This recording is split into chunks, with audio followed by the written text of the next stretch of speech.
like my friend. Maybe. I knew that was going to happen. You gotta be nice. Walk me through your place. Okay. I'd love to see your place. Perfect. Should we start at the front door?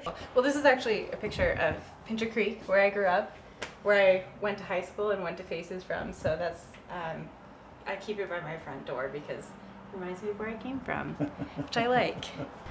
From high school, I was really interested in going into some kind of like part-time baking program.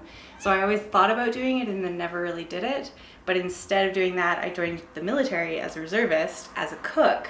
And then I got free chef training out of it. And it was really cool. I actually spent an entire summer working at the military kitchen in Wainwright as a military cook. This is the Taj Mahal, and that was part of a trip that I did after high school.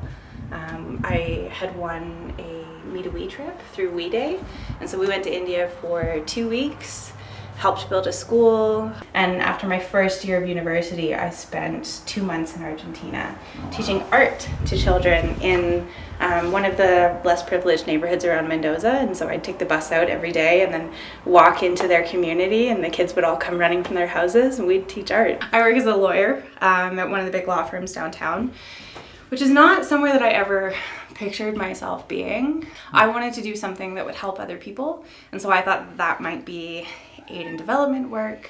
I actually fell in love with the law in law school, and that's what I'm doing now. And it's a very difficult job. It requires a lot of my time, but I love it, and I don't think I'd do anything else now. Everything that I've done has always been trying to serve that purpose of finding out what my purpose in life is, and then also finding out a way that I can serve others. Maybe Faces didn't introduce me to those concepts because I don't really remember what I was like in terms of the ambitions that I wanted to do with my life before Faces, but Faces definitely helped crystallize them, because that's where we learned about service-based leadership. That's where we learned about, you know, put your hands together, warriors we. Like, I still remember, wow, I just got, holy, I did not expect that to happen. Whoa. Oh, Nathan. Sorry. That was intense. I think it's remembering how I felt at Faces, how I felt connected to the world and the people there. It fundamentally changed how I thought about what I wanted to do with my life and who I wanted to be. Suddenly I was the one who was like, I'm gonna sign up for student council. I'm gonna put my name in to go to Wee Day, and then suddenly end up on this incredible journey to India. I'm gonna go to business school and get involved in volunteer opportunities and then leadership opportunities. I did a very similar experience to Faces actually in business school, and it also transformed me. Those kinds of opportunities are not things that I would have sought out unless I was seeking something that had been turned on in me at Faces. Hi, I'd like to read you my solo experience. I wrote it on the top of a mountain during my session at Faces. I get so focused on the future and what I'm going to do next that I forget to pause and look around and appreciate what I'm doing here, the beautiful flowers on the path beside me instead of where I have to get above the mountain.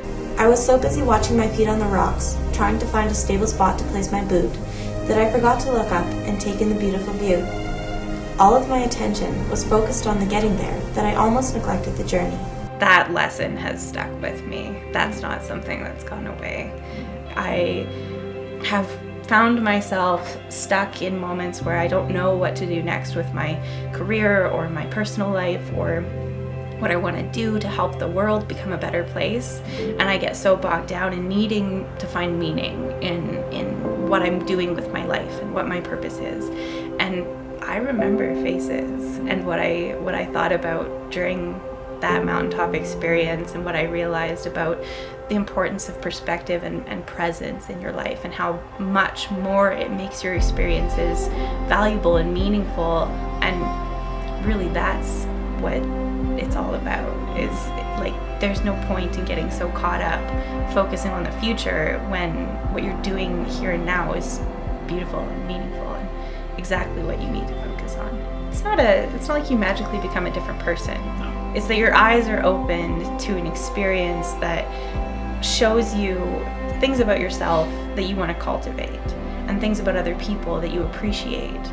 And you don't really focus on those things when you're getting your contemporary education. They get lost in all the noise of the tests and curriculum, and you have to move on the next day, and there's not time to talk about these kinds of things in normal schooling. And so to have that kind of experience that kind of gives you the opportunity to learn about yourself and learn about how you interact with others in the world, it starts building the skills that you can come back to when you need them throughout the rest of your life. I have a wish to be me. And when I fulfill that wish, I'm going to find a person who I love, who is no longer afraid to be different, and who lives with integrity every day. I know I can do it, and I'm going to do it. I'm making this vow on the top of a mountain, one of the purest places I've ever been. I'm going to start by keeping this memory, this pureness, with me in my heart.